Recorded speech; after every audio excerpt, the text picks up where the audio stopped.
Good morning. Oh, that was weak, guys. Good morning. Okay, there we go. Everybody's awake. I got to make sure.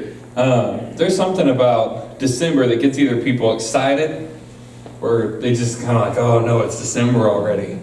If anyone knows me and my wife very well, know that our house has been decorated for about a month. The lights outside have been up for a few weeks. The 7 Christmas trees, 7, I think, 3. Since we have our German Shepherds now, a few of them are actually on the porch instead of inside the house because one of them has pine cones on it, like the little fake pine cones, and Casey thinks those are supposed to be chewed on. So we decided maybe we'll put a few of these trees outside instead of inside. So, but December just has that feeling about it. I mean, I was sitting there thinking Friday when I was at work, it's December. You know, we're 11 months in. We have 1 month left, that's it. It's the end of 2017. It's just kind of crazy. I mean, I don't know how many of you guys got used to writing 2017 just like last month, it feels like. Like writing checks, signing stuff, you're just like, oh wait, it's not 16, it's 17. I catch myself and I'll put, because we have to time date everything at work. Like everything I look at, I have to date it. And I don't know how many times I'll catch myself and I'll start typing 11, or I'll start typing, I think last month I started typing 07 something. I'm like, it is not even near July. It kind of felt like it a few weeks during November. You know, it was 70s and stuff. Kristen said it was still cold, but it felt like it. We were getting there. But for me, what I love about this time of year, after you get past Thanksgiving, because I know we can all argue semantics over when we should decorate our houses. I bet if we had people raise hands, some would say 1st of November. At least no one person would say that. And then some would say it's the day after Thanksgiving. Some say it's the week before Christmas. My theory is if I'm going to go through all that work to put it up, I'm going to at least enjoy it. So my family, we always did the day after Thanksgiving. That was kind of our family tradition because I don't remember Black Friday shopping as a kid. Was that a thing more than 10 years ago? Anybody? I don't remember it more than 10 years ago. If it was, I guess we just didn't participate. But, so I remember like those traditions, you know, the Christmas Eve tradition is the ones that my family was really good at. We would all go to grandma's house and all the cousins and everybody, we'd all eat food, exchange gifts. I have 2 male cousins who are really close to my age. One is 2 months younger than me. So we always got the exact same gifts from my grandparents, just different colors. And it was always fun that way. It's like, oh, well, but I wanted the blue one, you know, like, we're kids, you know how we are. I remember stuff like that. But then the other thing I remember, Christmas Eve, after we left grandma's house, we'd come home and mom and dad would let us open one gift that night. Never once was it the gift I was really looking for. It was always pajamas. Every single time it was pajamas. They may have been there for weeks, they may have been there for a while, and mom knew, however she knew it, that gift was the pajamas. I don't know how she did it. So, what kind of memories do you have of the Christmas season? Do you remember those things, or is it maybe the bad times? I know I remember a few years ago when it was the first Christmas I had without my mom. I remember that year too, and it was kind of like, it just felt weird. It just felt different. There were no pajamas to open on Christmas Eve. So it was a change. So holidays have that way of affecting us on one side or the other. We have the nostalgic memories of our childhood. Maybe it's of like your first ones when you're married, or if you have kids, their kids' first Christmas. I know we have friends, Colton and Chantel, who will be having a baby this week, one way or another. And then my sister will be having a baby this week, I'm pretty sure, one way or another. So they'll probably both be born on the same day. And then I'll have to make sure I go to 2 different hospitals on the same day. But that's what makes it fun. So we will figure it out. But this time of the year, I think it's so easy for us to get really busy, and we get kind of confused, or I don't know, and something affects us that we don't really remember what the season itself is about. It's easy for us to sit there and kind of think it's about shopping, and I mean, if anyone was in Springfield yesterday, me and Kristen were, it was definitely about shopping. I mean, we were there at the mall like at 10:30 or so, before 11 when we got there. and the mall was already just madhouse. I parked at the end of the parking lot because we were in the car and I didn't want people parking next to us. And parked at the end of the parking lot, came out, and there were cars just everywhere because that's all there was to park. So it was definitely about shopping. If we did a quick pulse, we did a check here to check up, how many would you say, if you were grading your scale of how you feel about this holiday season, where would it fall?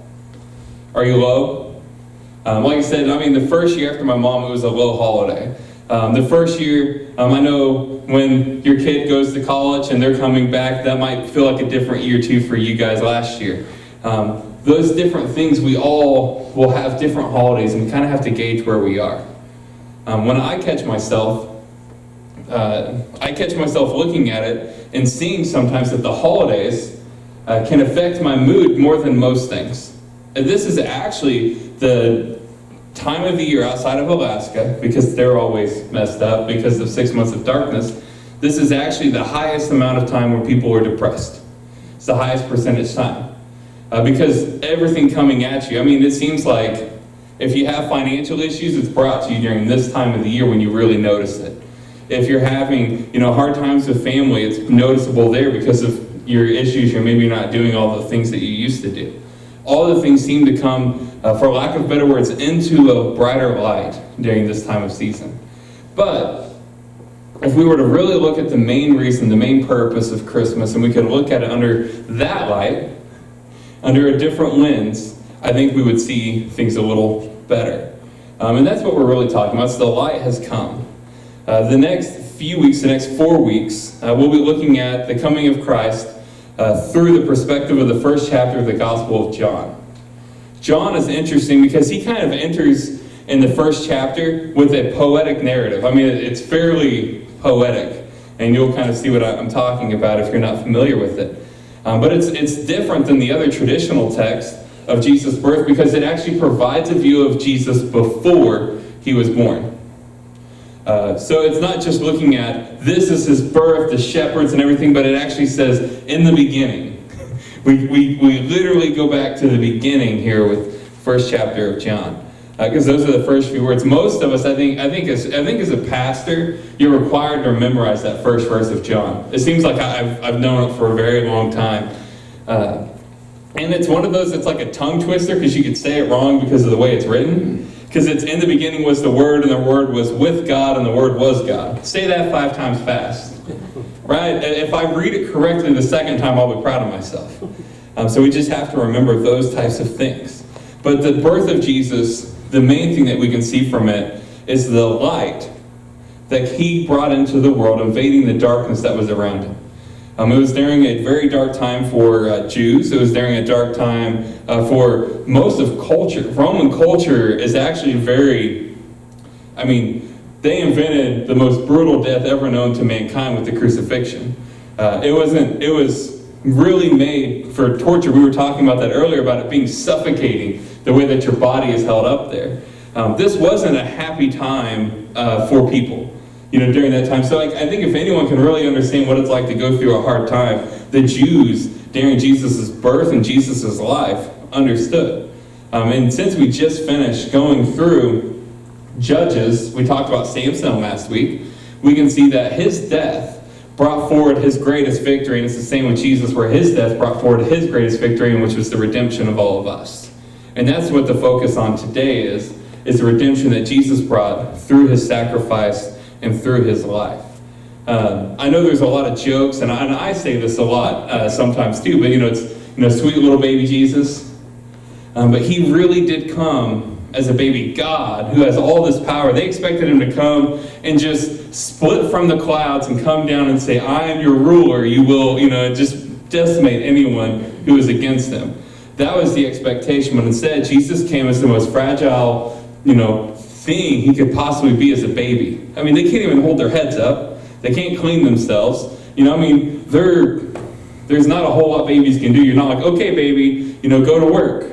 Read me this book. They can drool. So Jesus came as that. So I think that's kind of a light we can look at. But we're going to look at just before that, where we start in verse 1 This is in the New American Standard Bible. It's NASB. It will be on the screen for you to follow along as well. In the beginning, here's this word again. In the beginning was the Word, and the Word was with God, and the Word was God. He was in the beginning with God. You can see where it's poetic here. All things came into being through him, and apart from him, nothing came into being that has come into being. In him was life, and the life was the light of men. The light shines in the darkness, and the darkness did not comprehend it. In another version, I believe it's in the New American or New Living Translation, and it's in NLT or NIV. It says that the darkness did not overcome it. Not that it just couldn't comprehend, it couldn't translate it, but it could not overcome it. If you look at these 5 verses, there's one thing, if you get nothing else from this, I want you to understand. Before the creation of the world, the Father's good plan, God's good plan for rescuing his children, was to send Jesus to earth. It wasn't a backup plan, it wasn't a plan B, it wasn't a plan D, E, or F. Because if you read through the Old Testament, kind of how we talked about Judges the last few weeks, where the whole story of Judges is about failure, God sending someone to save them, being saved, returning back to their former sins, being captured by somebody else for 20, 30, 40, 50 years, and then God sending someone else, and it just repeats the whole way through. If I were to preach on every single judge that was signed, there would have been weeks where I would have just preached a single verse. This judge was made judge, he reigned for 20 years and died, and they committed sin again. And it's basically the whole story through Judges. But that was never God's plan for redemption. God's plan for redemption wasn't the judge, it wasn't Moses, it wasn't even the law. The law was not the form of redemption. The law shows us where we need redemption. It brought light to our sins, it brought light to our darkness, but it did not save us from that darkness. And that is what Jesus did. From the very beginning, that was God's plan. And John's gospel is the only gospel that begins with the story of Jesus Christ in the beginning. Quite literally, in the beginning. But it shows him not as he appeared on earth, but as he existed before.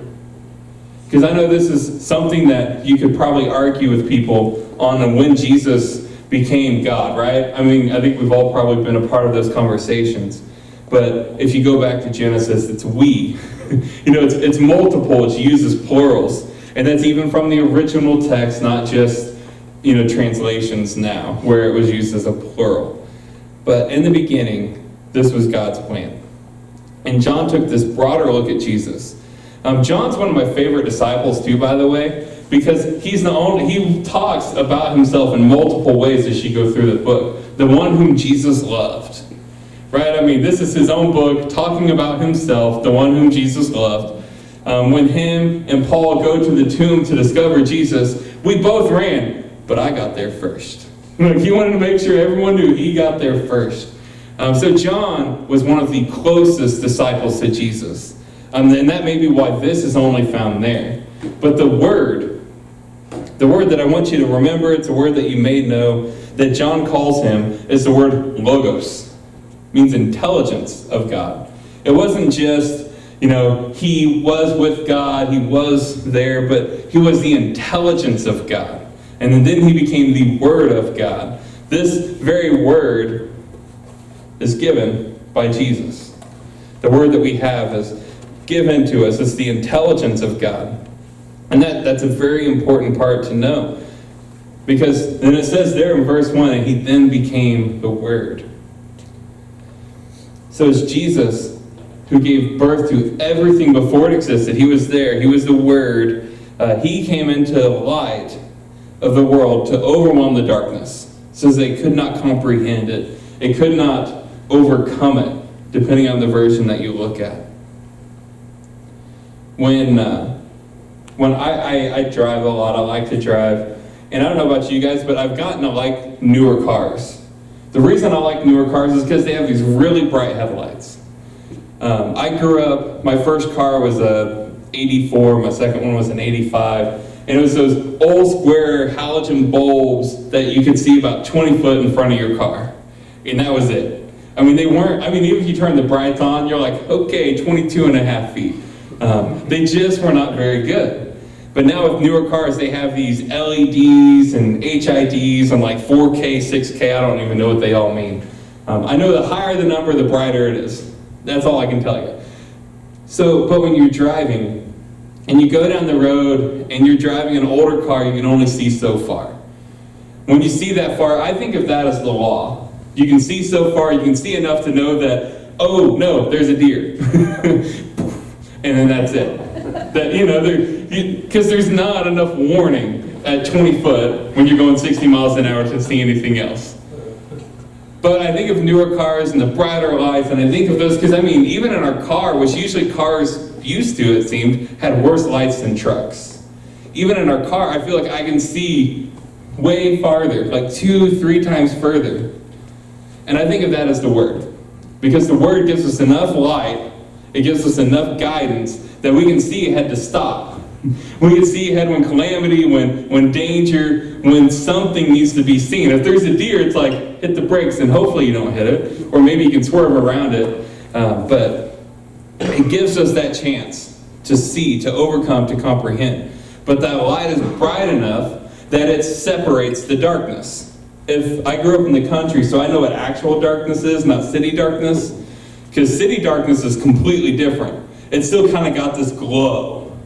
Like even if you don't have street lights, because we don't have street lights in our neighborhood, it still has a glow. You can still kind of see, but if you're in the country when it's dark, and if the sky's covered and there's not any sun, there's not sun, there's not moon, there's not stars, anything, it's just pitch black. There's not street lights you can see in the distance. If you live kind of close to the city, you might see somewhat of a glow in the sky. I remember when I drove over the road with my dad when I was a kid, when he was driving over the road when we owned a trucking company, you would come up to cities, and you could be an hour out still, and you'd be like, there's St. Louis. You could see the lights in the sky. So darkness cannot overcome light. Even when the light's like that, you're that far away, you can still see the light in the distance. And that's what Jesus came as. He came as that light. It was the light that can't be overcome, it can't be comprehended. The sun, if the sun was not shining, it would be dark, right? Like there would be no light at all without the sun. So that's the sun in both ways for our lives. The sun in Christ is the light into our lives. It's the light into our path. It's the light into where we are going and where we can go and where we are going from. The other thing that we need to see in this is the redemption through Christ that we have. Killing Jesus was not the plan B. Like I said that earlier, but it was not the plan B. It was the original plan that he would come and sacrifice himself willingly. In Scripture, it says that he could have called down tens of thousands of angels to rescue him. Now, I don't know about you guys, but I think it would probably only take one, right? Let's be really honest here. If a guy appears out of nowhere in the middle of broad daylight, people are going to run. I think that's a good general consensus there. During those times, since they believed in Greek mythology and a lot of those things would have been part of the Roman heritage, they would have automatically assumed he was a god. And they probably would have bowed. So we're talking about one. So you can imagine tens of thousands of angels swarming down. Because you imagine tens of thousands of people just appearing, taking Jesus off the cross. Like, it could have happened. But there had been no redemption for us. And that's why Jesus didn't do it that way. I think when we talked about Samson, we kind of talked about the different way that we can view life. We talked about the victory there that he can receive. We talked about overcoming that. We talked about the cost of success. For Jesus to succeed was so much like Samson. The only way he could succeed was to give up his life. Samson, he gave up his life and he defeated his enemies. He got revenge. He won. And I think the way that they both performed and the way they both acted gives them a different view than most of us have. I think part of the reason why this is the most depressing time of the year for many is the way we look at it. When we look at it, I think we have an ability to choose how we view things. Now, I'm not Kristen's not in here right now. She has her master's in psychology and all that fun stuff, so she could tell you a lot more. But there is a difference in the way we can view things, and there are things that we have, disabilities within ourselves. But I think we all know the people that can be negative, right? And this time of year, it's easy because when you look at those things and you don't have the finances or you're unemployed. I know when I was laid off from my job at Kraft, it was right before Christmas. And it was the year after my mom passed away, but 6 months before my dad moved to South Carolina. So it was a rough year. The only good thing that happened during that time is I got engaged to my wife. And then we were engaged for 2 years because she wanted to get done with nursing school, and I needed to get in a place financially where we could, live and not eat macaroni and ramen noodles every day. Not that we didn't for a few months of our marriage, but had to get somewhere where we can make it. But when we choose to look at things this holiday season, what I invite you to do, what I encourage you to do is look at them and try to remember the good years. If you're missing someone, you're missing a loved one, remember the good holidays, the good memories you had with them. If things aren't where they are financially, remember what we have to be thankful for. Finances aren't everything. I know it seems like they are to us a lot of times because everybody wants it from us. But my uncle was always telling me as a kid, if no one wanted money from me, I wouldn't want money myself. Because you'd have no need for money if you didn't have to pay anybody, right? But everybody wants money for utilities and rent or mortgage or car payment or whatever it may be. People seem to want their money. But if you're having struggles with those, look to the good side of things if you can. Because if you do, it will make a difference in the way you view life. It'll make a difference in the way you view the holiday. It'll make a difference in your day-to-day. Because I don't know about you guys, but there are days I just wake up, and I don't know if I slept bad, but I wake up and it's just like, ugh. Tomorrow might be that day. It's Monday, right? Oh, it's Monday again. Or the alarm goes off at 5 o'clock. And it's like, maybe we can sleep another 10 minutes. And then about 6 o'clock you get up. And it just seems like it messes up your whole day. But we can be victorious over our own darkness. The own darkness in our lives, the own darkness in our hearts, the own darkness that we keep hidden by receiving Jesus as the Word of God for ourselves. We can be victorious in that. We can allow the light to come in. We can allow the light to overcome it. But the thing is that with Jesus, he doesn't force himself on anyone, right? I think if you look through Scripture, he didn't force the angels to come down and save him, but he doesn't force himself on anyone. My favorite picture as a kid in the Free Will Baptist Church was I had a picture of Jesus knocking on the door, and the door had no doorknob. I was always an observant kid, I guess, because I noticed that as a little kid. And I remember asking, why does the door not have a doorknob? Because it didn't look like a push door either, you know what I mean? Like, it just didn't have a way to open it from the outside. And the same with us is that the only way that Jesus can come in is if we invite him in. We as a church believe in entire holiness, and that's a devotion to God. And what that means is the difference of just letting Jesus in is that we let him have ownership to where he is. So salvation is we let Jesus into the house, right? We let him in. He can go in the living room. He's a guest, you know. You can go in the living room. You can find the guest bathroom. But you don't just wander around the house, right? Does anyone wander around houses when they're in them? What about you boys? I see some grins. He's like, yeah, I wandered. I'm going to go check things out. What's in their closet?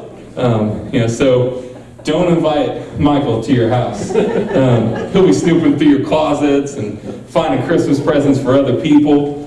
But most of us, the majority apparently, do not go into other people's house and just start wandering around. If you've ever been in someone's house and they're like, oh yeah, the bathroom's upstairs, third door on the right, and then you go upstairs and you're like, am I going left down the hallway or right? And then you're kind of like, is this the bathroom? It's an awkward time, right? Because it's not your place. You don't feel like as a guest you have any right to be there.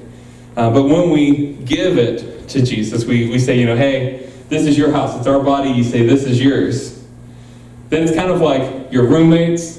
And if you've ever had a roommate, I hope you have, because it's an adventure. Colton, our former guitar player, was my roommate that I had for about a year and a half.